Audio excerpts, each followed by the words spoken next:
coming to you somewhat live from somewhere in Northeast America. Projecting himself into New York City.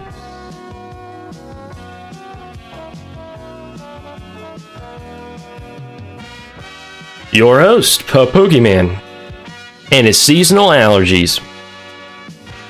Bring you the hit show, On Strike. Good evening, everyone. We are back for another episode of On Strike. Sleeping. Are you sleeping? While I think you make an interesting point, I think I cannot quite agree with it. How could you be so vague, yet still so wrong? It's a gift. In terms of worldwide news, things really haven't changed. Although across America, Corona is beginning to surge again. Don't forget that we all have a part to play in this pandemic, and it is far from over.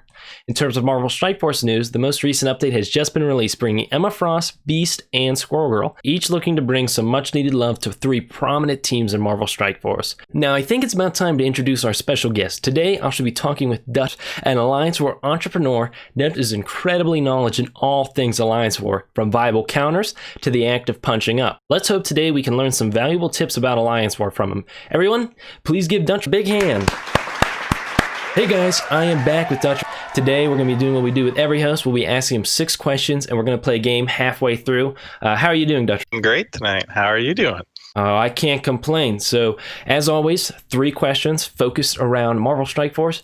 3 questions focused on his life a little more, but we're going to start out with a Marvel Strike Force question. As I mentioned in the intro, you do a lot with Alliance War. That's one of your big claim to fame. So you do a lot of punch-ups, a lot of crazy counters and that kind of stuff. So when you're going into an Alliance War and you're raiding the enemy helicarrier, what kind of teams are you looking for to fight? Like I usually just look for teams that don't have synergy, but I imagine you probably have a little bit more of an advanced strategy than I do in Alliance War. Sure. Well, I guess things kind of fall into 3 different categories, really. When we're fighting Alliance Wars, you get 6 a season, and we already know, just because of the way matchmaking works, we have 2 auto losses every season because there's just 2 alliances that are top 5 in our time zone that we always lose to. So when I'm in those wars, I'm looking for awesome punch-ups, and those are generally what show up on my channel because I'm willing to take the risks because I know that there's no real loss. Like if I totally screw up or I pick some really terrible counter and it just dies and fails, I don't really post those usually because nobody wants to watch that, right? But those are the ones like Pants of Hulk, for instance. We play them every couple of weeks, and every time I'm there, it's like you see their flight deck and it's got like 550k plus teams like at the front of their defense because all these guys just have amazing rosters and amazing teams, right? So those are some of the best ones because it's like, well, let's see how much can this hard counter punch up, So those ones I really am fishing, and I'm trying to think like, oh man, I gotta find something cool here, or looking for new teams. I often do experiments with those kind of wars because there's no like if I fail, it's not a big deal. My alliance isn't getting hurt by that, right? So I love looking for those kind of punch ups and finding them and just being like, well, let's see if 350k X-Men can kill a 550k Fury, something like that. That's just like a crazy thing that I would never try in a real war that's intense because it's too much of a risk. Because if we lose, that's one more energy that we're down, right? And in intense wars, like the war we just had today, we were 1 million difference from our enemy, I think, something like that, maybe 1.5 million. And, we cleared all their global buff rooms within like 3 hours of the start of the war, right? So that one, everybody needed to be on the ball, making their shots, hitting everything and winning every time, one-shotting as much as they can. And we were able to clear by third energy because we only had like 12 losses throughout the entire war, which was amazing. Like that's exactly where you want to be in top rank Alliance Wars. So in those, I'm not trying stupid things to punch up, right? I'm not trying to find fun counters or just like trying something like I once did like 100k Hydra versus a 200k hand team, right? And those are like silly to do in a regular war, but it's just depends on the context of the war more than anything. But those are definitely the most fun, is trying something that you're not even sure if it'll work, and then if it goes great, post it about it and just seeing what people react to. No, that's super cool. That's there's a lot more to it than my. I'm in a pretty casual alliance, and Yeah. we maybe clear one room completely. Oh, really? Yeah, Oh, man. we barely like before the war ends. It's usually like a 700 to 500, or like it's really just I dance It's a few around and rooms. I look for like hand or like I just look for like people put some weird teams in where I'm at, like or like alliance war offense teams on defense. I'm like, I'll take that. Or oh man, Yeah. it's a completely different world where I'm at in So alliance you're really wars. hunting for war credits, right? Because you want to get those wins and get the 100 or whatever credits per win, right? Yeah, but I mean, we're so. Actually, don't tell anyone. But a couple wars ago, I forgot to participate. I literally, Yeah. I was like, I'll do this later, and then I went to my part-time job, and I got back, and I was like, oh, that alliance war ended while I was at work. Yeah, I mean they're 24 hours long though. And the funny thing is when you get up to like higher levels, like my alliance right now, I'd have to check. I think we're like ranked like 15 or something like that overall in power, and so that's really high up there, right? Okay, we're 14, right? That's crazy. And that's really high up there. And this is just not war related, but I'm ranked 1887 in power overall, right? And I'm in a top 20 alliance, right? And sometimes it's really more about your effective power on the right teams than it is your total power, right? Mm-hmm. So I mean, if I got a 350k hand team, who cares, right? Like that's not even gonna get you a win on defense in war, right? Or really offense. And so it's honestly now with how many characters there are in the game and how few you actually need for war, it's more about how you build your roster rather than how much you have built in your roster. Because you can only use so many characters. Like this war, I got 7 attacks before my alliance cleared it. Like, and I bought 4 attacks with it too. I just missed the last one because we were so far ahead.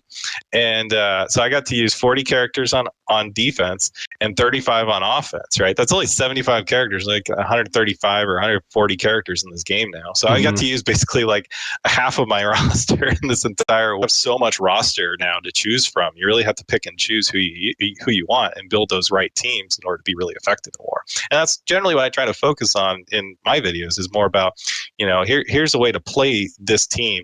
And sometimes I'll have like one-off counters and stuff when we have these kind of mishmash teams that you can kind of use. Like when Hydra first came out, I had a pretty good war counter of Thanos, Minerva, some mixed in Kree and like Proxima, and it worked really well with Ultimus there to be the tank buster.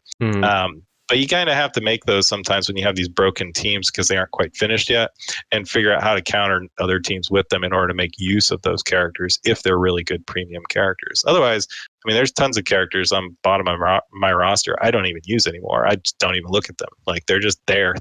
They're all like 4 or 5 stars or something like that, and like 3k power, and it's like character shards just sitting there.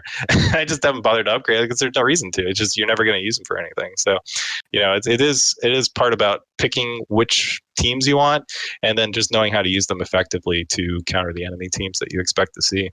No, that's a lot of really awesome alliance war advice. So it seems like you know a lot about Marvel Strike Force. But what do you do in your free time?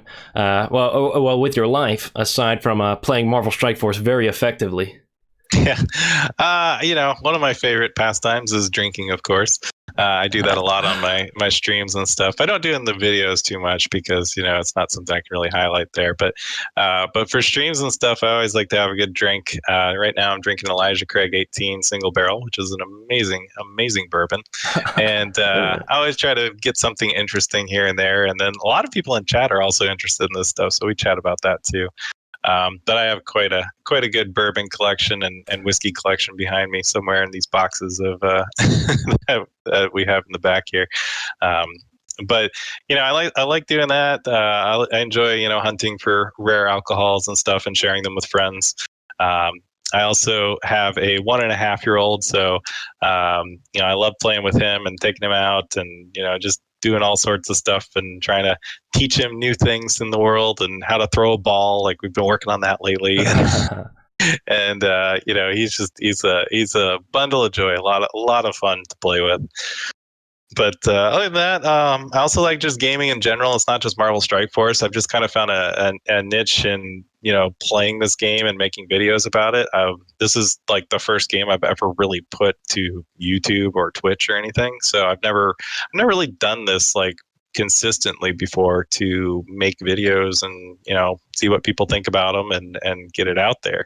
But I do enjoy lots of first-person shooters, lots of puzzle games and tower defense games, and all sorts of stuff. Overwatch, Heroes of the Storm. I love playing like Battlefield. Just all the big first person shooters are a lot of fun too. Also PUBG, play that a bit. So yeah, a lot of different things, and I don't know. I got a ton of retro games in the back here with the Nintendo 64, NES, Super Nintendo. I have like hundreds of those old cartridges from when I was growing up, and I still collect them. And I have quite a bit of Marvel stuff as well. Actually, here I can grab this thing. This is exciting. I guess I should grab a little show and tell. Let me pull this up. So when I was in Cozumel, Mexico, a while back, I found this awesome Hulk statue. And he is this huge statue. It's like, I don't know, maybe 13, 14 inches tall. And it's actually pretty hefty. It's made out of a fishbone resin is what they use for the actual material, and then it painted. And he does actually have purple shorts, by the way. I just noticed that. No, that's awesome. He's referencing, we were, this will relate to the game we play later, but we were discussing what color pants does Hulk wear. We were thinking about that. So yes, we've determined that the pants of Hulk are actually purple. No, that's really awesome. But to go back to Marvel Strike Force, so you do a lot of attacking. You try to do some punch ups when you can. But what are your hardest teams to fight in Alliance War? I'm sure it's probably like Red Skull, those kind of things. But what are some of the harder teams for you to fight in Alliance Wars? Yeah, actually, Red Skull's not that hard, I would say. But the thing is, at my level, everybody has Black Bolt, right? Everybody has Black Bolt, basically 6 red stars. I mean, he is auto upgrade for red star tokens. So, right now we have the calendar going on with the tokens coming out, silver and gold tokens. If you don't have your Black Bolt at 5, 6 red stars, or 7, if you got the currency, I would highly recommend doing that. The problem is that when Red Skull came out, he was basically already hard countered by Inhumans, and and even then, Spider or Verse symbiotes, they also counter him pretty hard too. So I usually use one or both of those to take out a Red Skull every war. But those are pretty easy wins for me. The hardest one is obviously Black Order. There's nothing more difficult than Black Order right now. The problem with them is that you don't always get to control the way that fight goes, because if you're doing a mirror match with them with Black Order, you can usually punch up like 100k. But the problem is that there's a specific turn. It's Thanos' second turn. So he does. They both do basics, right, to start. Second turn, they get their special to flip all the buffs on their side and the enemy side. So whoever goes first on that Thanos buff flip generally loses, right? Because the other guy's going to go right after, flip all those buffs, and then your team or their team is going to be stuck with all this debuffs because there's tons of buffs already on the floor. Mm-hmm. So the way you kind of control that fight is if you can attack your Thanos basic and Proxima special prior to that attack into either Corvus or Proxima. Initially, those two are generally the lowest health, unless they're like 7 red stars or something. Those are the two you want to target, or one of the two. And what will happen is you generally don't get them into the yellow, but they get bleeds on them. So the other Thanos will take his turn if he hasn't already. The Proxima will take her turn, and then she'll bleed down to half health or below half health. The enemy Thanos will get a plus 500 turn meter, which will send him higher than your Thanos. So that ensures that he goes first, and he does the buff flip. You reflip everything, and then the fight's basically won at that point. The problem is you can't always guarantee that you're going to get that Proxima down to 50% or Corvus, or even Maw if you can. And so that's the hardest one, because it is a bit of RNG. But otherwise, it's a fairly easy fight to win once you get to that point. After that, I would say the ones that I have the most trouble with, probably... Oh, man, I don't have my sheet in front of me. But I would say, I don't know, really big Asgardians can be trouble. or they could have been. I don't know anymore. Now there's so many counters to big Asgardians, like X-Force is coming up. They can punch up like 100k on Asgardians. I really like symbiotes against Asgardians. I made a video on that recently, just walking through how to kill Gregs infinitely, basically, until you heal back up and then keep AoEing the enemy down. Marauders can be tricky, but I think with the Strife rework this past week, I think that's going to make them go to the top of the defense orders once Emma comes out. So I think Emma Frost plus Marauders is going to be the most difficult defense besides Black Order. I think they'll still be second to Black Order. And then Mercs, I mean, man, I've been killing Mercs with my X-Force lately, and it's working pretty well, but I haven't really tried to punch up very high yet. So I'm waiting to see how that one turns out, because Mercs can be really tough, but I keep seeing Shuri with Mercs, and she does absolutely nothing for them. Like that first turn defense up, it comes too late because X-Force all goes before she really does anything. And then she doesn't add any damage to them like Bullseye does. So, I mean, I don't know. To me, like, Mercs could be really good, but nobody built Bullseye because he's terrible. Yeah. and he actually does make that team work a lot better. He's also immune to blind for the most part because he has such high accuracy. So, yeah, I would say those are probably the top three. Other than that, I haven't really seen anything besides something resembling like an arena defense mishmash of characters that would be that difficult. But then you're depriving several teams of their leaders, and you don't want to do that. Jeez, that's... we don't even see Black Orders down in my alliance. I would imagine that, yeah. It is... I don't think I've ever seen, like... I see Thanos's, but I don't even see the rest of them. They don't even show up in my levels. Well, that's... Oh... That's a really, and the strategy for the Black Order, that's super cool. Really helpful tips for you guys watching at home. But before we go to these next set of questions, we're going to take a quick break. We're going to go play a game referencing that conversation about what color pants does Hulk wear, and we will be right back there, everyone. Hey guys, I am back with Dutch. We're going to be doing a live PvP match, but there's going to be a special gimmick to this match. It's a bonkers battle, so just like last time where I was with Wolverthorn, we could only use minions and stuff like that. This time, we can only use characters that are blue, whether that's their skin or the clothes they wear.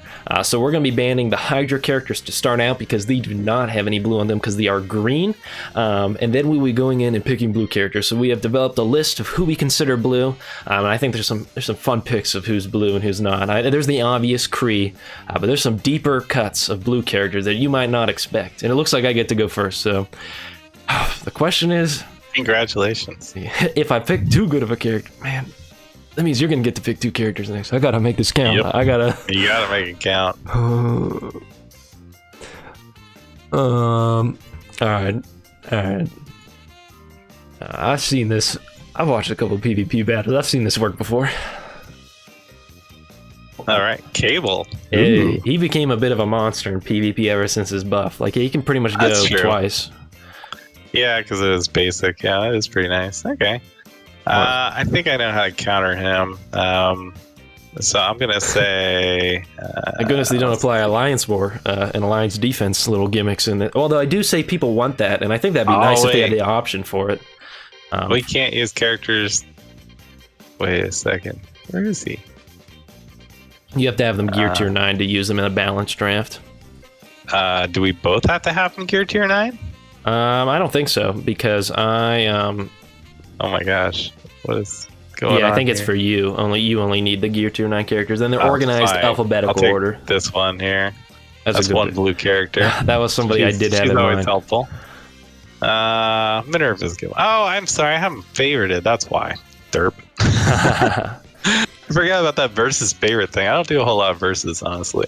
Dutch planned ahead. He actually favorited characters that he considered blue, and so he's prepped for this. Oh no, this is my normal PvP favorites, not my blue favorites. I made a list of blue guys in a spreadsheet for myself to pick from to help with my drafting. But so I say Taskmaster is blue because of his shield. That. His shield is super blue, so he is legit OP in PvP, so he's one of my favorite characters. I do hear about it. Now, do we consider Shuri blue? She is wearing blue. I'd have to look at her. She has this little blue outfit on. Does she? Yeah. You take a look at the roster. I would guess so. I don't. Oh yeah, definitely. Did I not mark her on mine? I didn't see it on your list. Oh, I must have missed that. I'm sorry. I didn't necessarily do the most thorough review. That's all. And double check. Oh, I know. Wait, no. Wait, did we count him as blue? Wait, did we count Mr. Sinister as blue? One of my notes was Cree-all. I was just like, well, whatever. I don't need to list them all. Are we going to consider Mr. Sinister blue? Is he? I forget. What was it? I didn't think he was blue at all. He's a white dude with red eyes, and he's like all gothed up with his black cape and stuff. Yeah, you make a very you're right. That is more like a wait. Between these two, I don't know. Let's think. What would somebody that's better than me do? They would pick this. Yeah, she's pretty good too. I have to think like somebody that plays on a much higher level than I do. Let's see. My instinct tells me pick Captain America, but that's not. Yeah. I mean, Captain Marvel's definitely blue, and she's a PvP pro. Oh, why did I forget that? Oh. Yeah, she's pretty good. She's got that one turn blast. What a silly goose. Kind of have to take her. That would be a smart pick. That is. I think she is a smart pick. I also, man, so some of these that I was looking at, like Proxima's a lot of fun too, because she starts with speed up, so she goes pretty early and gets to apply offense down to the enemy. She's pretty good. And do they have all tier 4s? Is that how this works? I think so. I think they're level, was it like 75? I think like 3 or 4 red stars, and then maxed out stars, and then I believe their abilities are max level. Okay. Yeah, I think that's right. I wonder how they do this when ISO 8 comes around, because then you can kit to a couple of different versions of the character, so they might just have to not add ISO 8 and balance PvP. I would hope that ISO 8 doesn't apply to PvP unless you'd have to have an icon to say what they do. It's I don't know. That's on another layer. That'd be a little bit too much to me. But yeah, so I'm looking and I'm thinking I want to take. I think I'll take my girl Proxima. I love her in DD3. She is amazing. That's not who I was thinking. So that's good. I'll take. Really? Hey, I'll take this. Give me some Human Torch. Oh, Mr. Torch. All right, I haven't got this far yet. I need to think of my 5th character. Yeah, you do. And we also get to ban one of these. Yeah, we will get to ban one of these. Hmm. All right, I'm doing this. I'm doing this. He was on my list. It was between him and Invisible Woman for that first I do like him a lot. Yeah, he's really good for PvP because he goes fast because he starts with a speed up, and then you can either call on the minions or you can do the defense up with him. So it's a nice choice. You have a mean team there. Holy cow! I always go a little more defensive, and then it doesn't really work out usually. Well, yeah, and that's the thing. It's if you can out sustain them, then it might work. But yeah, it's I don't know. I think I got to make this pick here. This is too juicy. He was who I was looking at. All right, let's see. But I got him next to Captain Marvel. So if I get kills, then I get all that energy to her. That's scary. Well, some of it. He'll eat half of it. Oh, this is just a little RNG. Let's think here. I think I know who I'm gonna ban. I think I know who you have to ban. I have somebody. I'm gonna go, man. I have an idea of who I want to ban, but I guess it depends who you reject from me first. That's how it is true. Oh, I get to reject. Oh, I didn't realize it was my turn. I'm sorry. I was waiting for you to ban one of my dudes. I'm so much sweating here. I think I'll just get rid of her. Yeah. Dang it. All right. Yep. All right, I'm gonna do this. I don't know if everyone would do this, but I know what I'm gonna do first turn, so I know what I don't want to happen second turn. Yep, that's exactly what I would have banned too. Because my taskmaster, if he blinds Torch or something like that, Torch will just flip it on his turn. So it's it was between Torch and Invisible Woman for me, but there's so many little intricacies to PvP that does make it enjoyable. I just don't have a lot of time to play it, unfortunately, but it is pretty fun as a game mode. What am I looking at here? My team. Maybe I should follow my gut. See, right now I'm thinking Miss Marvel, Captain America, or Doctor Strange. Those are who I'm looking at. Is Strange blue? Yeah, he is the cloak. Oh, I thought it was a red cloak. Well, his like suit is. I gotta pick. Quick, I am. You got 10 seconds. I'm gonna go with my heart. Go with it. Oh, Captain America! Wow. He's All been. right. He is not well liked by. Well, his team is garbage, but I'm a big believer that Captain America himself is actually not too shabby. So he's gonna go for. I like the theming on these teams. These teams look nice with all the blue. Yeah. So the funny thing is because my Thanos is caught in the corner there, I should probably pick somebody cosmic to eat the energy. From the kills. But yeah, I don't know. I mean, are you sure Strange is blue? I don't know if he is. I could actually throw him in there. You can check, but I'm fairly confident he has the blue suit because that's what he usually has in the movies and all that. It's this cape that's red. I can't tell from these little icons, unfortunately. I'm just gonna have some fun here. I'm gonna throw a wrench in this and see if it works. A mercenary too. That works on multiple levels. That works on. Oh, that's like this. Yeah, he's got some good interaction. I just wish I could move that Thanos and Minerva and then put Prox and Korath behind Thanos. Yeah, nice. It is interesting how how we have to pick in the regimented spots, how this affects the pick order, and like how you maybe don't want to pick certain characters. This isn't interesting. Man, I actually saw a data mine where they said that they're going to make it to where like you can reorder your guys before it starts. That'd be really well. Again, I don't even do live PvP that much, so I can't speak that much as to how much that affect me. But Korath, holy god, that's so smart. Kree, Cosmic, and I didn't want the Mercenary. offense down on Torch because then he's gonna get offense up on his turn. Although I think he gets it anyway from his passive. He might. I'm honest. I just know he hits hard. That's all I know about Human Torch. All right, let's see. Yeah, he's pretty good. Who's going first? All right, I know what I got to do. I think it's you. It's your turn. I did my There we go. All right, and then. Let's do. So I kind of want to try something here. Go task. Steal those buffs. Oh. Yeah. Yeah. This is all right. Let's see here. Now you got the Torch offense up. Yeah. Let's see here. Let's who goes first? I think I want. You want to kill? I think I'd like Minerva to take a break. Nick Fury, you're not looking so good. Yeah, he's got a little heal there for himself. This might be a quick match. This is. Oh my goodness, I really. Yeah, Taskmaster is just amazing in PvP. He's like OP in every regard. All right, Cable's gonna miss this one, but he's gonna charge and get rid of his blind. Yep. I think we're just gonna do this early in case you kill Minerva. I can't afford to lose her. And then we'll look good. Taunt into Thanos here, and there goes Cable. Oh my gosh! Oh, and then we got Korath ult here. Let's annihilate that cat. Oh, I didn't kill him. Oh, but Task was like, I got this, boy. Don't worry. You don't even have any damage on the what the. Yeah, the Task is just stealing those buffs from Fury before he goes is amazing. Right. It's so unfair. Oh my goodness! What do I even do at this point? Oh, wow. Human Torch sure hard, gave him though. energy.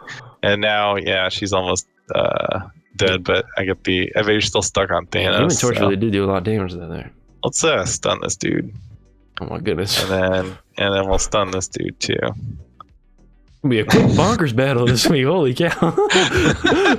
I last week with Wolverthor, man, our minion battle went on for a bit because we had like just a tank and a healer back and forth. Oh my goodness, I literally. Well, the other thing is minions just aren't that strong inherently, so they aren't going to really do a whole lot. That was like a turn 2 annihilation. The second move you made, I got like, oh my goodness. My guy just disappeared. Oh my goodness, that was. Yeah. That's the difference. Taskmaster, though, he stole those buffs, got the speed up, and then got to go. And it's just, it's amazing. So what happened was Korath's speed is so high because he spawns with speed up, right? And so since Task will assist on any ally merc attack, so he'll do that, but his basic also strips buffs and copies them to himself. So you pick the guys with the buffs on their side, pull them over to Task, and then he'll use them on his next turn and just, blast people if he gets like offense up, So him and like a merc or two are just amazing in PvP. Like they just tear people apart. Well, that was Actually, I probably would have died in one turn if I didn't have the defense on from Shuri. But, well, anyways, so that's the difference between somebody like Dutch who plays in some high-level Alliance War and me, who does not play in high-level Alliance War. So that was a really awesome battle right there. And we will be right back with the final 3 questions from this week's episode. I'll see you right there, guys. All right, so that was a ton of fun, guys. That match was a really intense battle. But we're going to start asking Dutch some more questions. We're going to go back to real life. What is your job, Dutch? What do you do to, afford this incredible Alliance War lifestyle? Well, yeah, unfortunately, I don't do content creation as a business. I just do it as a hobby, right? But I actually work in oil and gas industry in information technology. I am a technical lead for application development.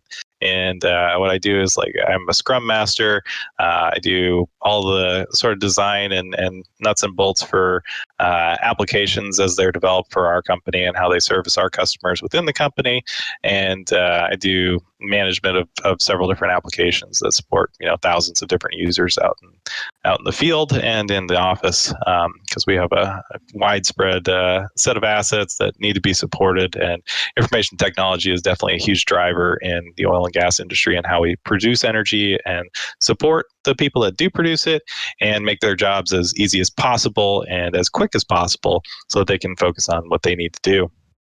Ooh, that's super cool. Fun fact, actually, I took all the programming classes at my high school. So technically, nice. At one point in time, I was one of the most knowledgeable people in my high school about programming. If we were to be technical, but we worked a lot with Java. Do you guys? Yeah. Do you guys even use that up top? Yeah, Angular is generally the language that we develop in, which is a JavaScript.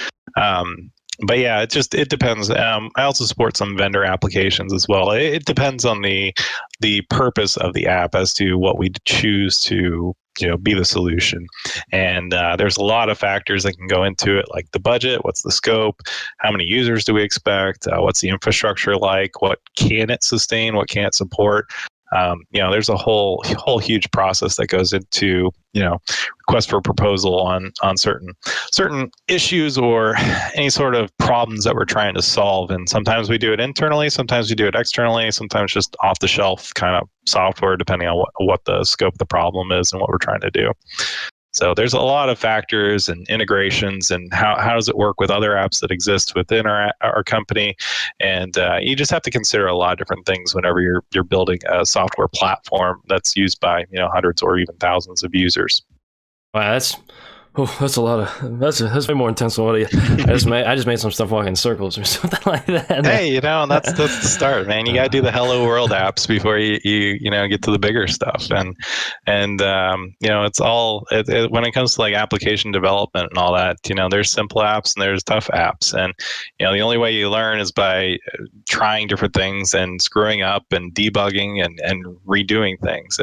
And that's just how application development works. And it's not for everybody. I don't actually do development work right now. I'm more of an architect sort of person as to how the things are supposed to be developed. And then the Scrum Master role is the sort of the lead of the team to say, okay, how do we prioritize what's needed between requests from the customers or requests from our team internally with issues that we identify, and how we prioritize what gets fixed in what time frame. And we have a lot of stakeholders, and that's generally what I do, is trying to work with different people and the customers that are interested in those fixes or improvements and enhancements, and trying to meet those desires while also doing it in a timely fashion and communicating it out as we go.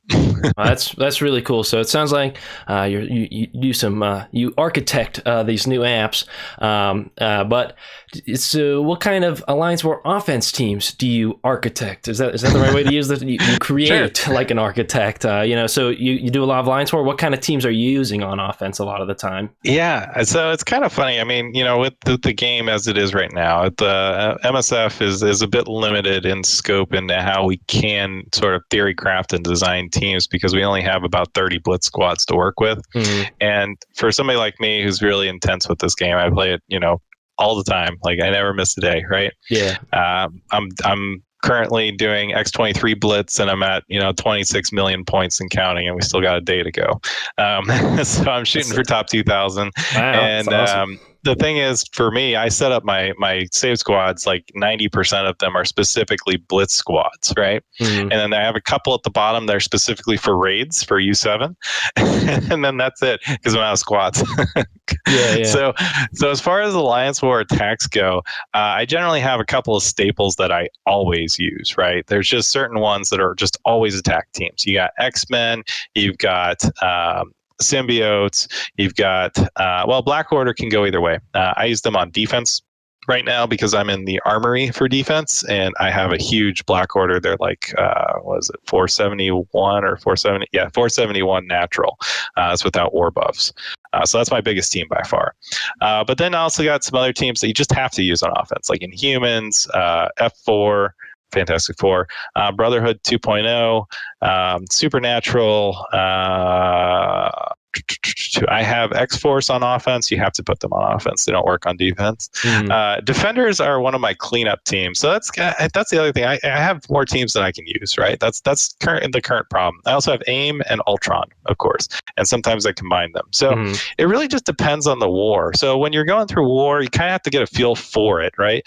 If you're racing against another alliance and you guys are pretty close in points, and it's going to come down to who clears first, you want to make sure that you match power to power as much as you can, because otherwise you're going to get behind, right? So if I keep punching down over and over and over again, and we're, say, like a similarly powered alliance, well, if the enemy is not doing that, then we're going to have more power to fight at the end, technically, right? Depending on what their defense setup is. But assuming things are all equal, if you're constantly punching down, yeah, it's easier for you, but other people are going to have to punch up to make up for it. So you need to keep that in mind and be picking fights smartly. Use hard counters like power armor versus Min Guardians or something like that. You can punch up like 100K with that, right? So if you can pick those matchups and punch up higher, you're going to make it easier on yourself later in the war, because that'll be taking more power off of their board without using as much of yours. And so it's kind of like almost like a currency to some degree, where you have 24 people with all this power invested in their offense teams, and you got to think like, okay, how do we best use those things efficiently? Should I hit that 400K Fury with my 350 X-Men, or should the guy with the 500K X-Men hit it? Obviously, I should, because I have the lower X-Men. So as somebody who's very low in power in relation to my alliance, I try to pick those lower fights too, so that the bigger guys can fight the bigger teams when they come up in like armory and barracks and stuff too. So there's a bit of art to it. You just got to be, knowledgeable with your teams. Who can they fight really well? Who can they sort of fight? And what's a reach? And if the war is not going well, sometimes you just got to sack an enemy, really good defense, and then go in with a counter that can work. But other times you really just got to be hitting your marks and knocking out things that are 50, 100K higher than what you have, because that's the only way you're going to come out ahead if you're punching up significantly. Well, that's a lot of really awesome Alliance War advice. And then, but to go back to real life, for one more question, I asked the same question to everyone at the end of the video. As someone a little younger, I do try to get life lessons from those that are older. What's a life lesson you maybe would want to give to some of the viewers at home?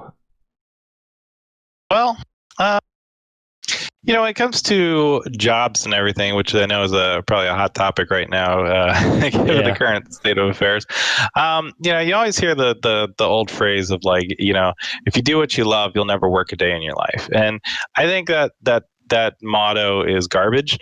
I think it's I think what the fact is that if you do something that you love or you enjoy, most of the time you're not going to be working per se, right? You're going to be enjoying what you're doing and having fun. But the fact is, if you run a business, you still have to deal with accounting, you still have to do taxes, you still have to do a lot of mundane crap that nobody really wants to do, right?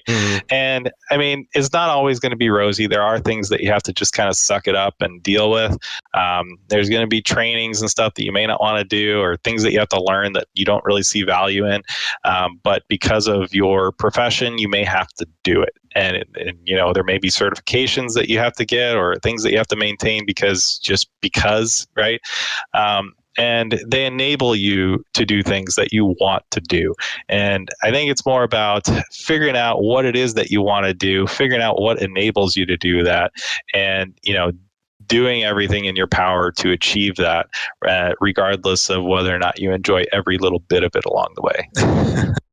No, that's really awesome advice for everyone to take home. I've been the generic "do what you love" phrase. That's a really cool perspective on it. To sort of accept the fact that sometimes you got to do a little bit of what you don't want to in order to perform at the most effective level. So that's a really cool thing for everyone to take home. If you guys like some of the stuff Dutch is saying today, he's got a lot of incredible stuff on his channel, specifically a lot of Alliance War stuff. You guys heard him today. I mean, he's saying things I've literally never said before. Those it's stuff so advanced it's never come out of my mouth. It's never even been in my mind. So just so much really awesome stuff from Dutch. You guys can check out his channel. I'll have it linked down below. All kinds of really fun Alliance War videos. I watch them myself. It's really helpful to learn from, especially if you're in a more competitive alliance than I'm in, where it's really just like throwing water balloons at each other or something like that. So hey, those are fun too, man. Yeah. So that's the other thing though. You gotta think about it. Like, having fun is part of the game too, and if that's what you enjoy, then just do it. That's part of the game. Just enjoy yourself, and you don't always have to be super competitive. That's even some more good advice from Dutch. So, really awesome to have you on the show tonight. Is there anything you want to say to everyone before you head out? Well, I appreciate you having me on the show. Cheers, my friend. And I hope everybody enjoyed themselves, and come on over and hang out. And, we'll do some streams, we'll do some attacks, we'll do some Dark Dimension 3. All righty, everyone. Can we give Dutch a big hand? All right, everyone, I'm back. A ton of really awesome stuff from Dutch. I mean, really, he's providing Alliance War information on like a different level than almost anyone else in the Marvel Strike Force community is capable of. So a ton of really awesome stuff to listen to from him, and a ton of really good life lessons too. Good stuff all around from him. And I think that's about all we have for you tonight. So to play us out, I have Ball Pit Witch, who will be playing his song, Putting Off Sleep. Hey, I'm Ball Pit Witch, and tonight I'll be playing my song, Putting Off Sleep. Cheers. Read the headlines till I'm mad for the fun of it. Skim the comments till I'm sad and I'm done with it. Never bother to check if it's true.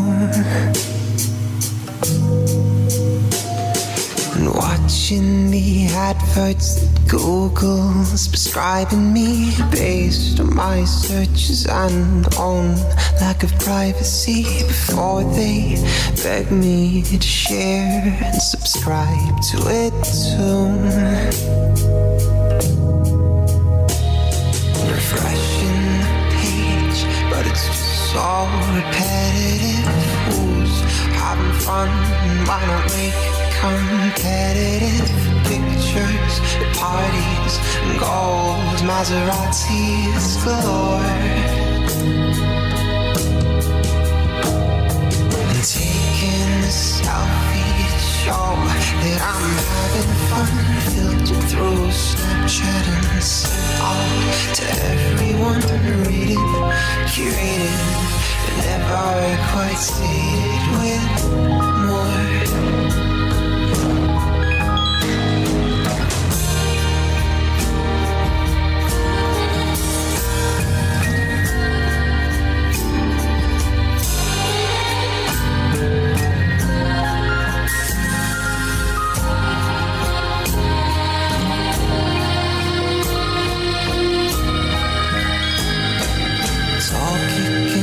So the TV keeps telling me it's all heating up as we sink right down to the sea.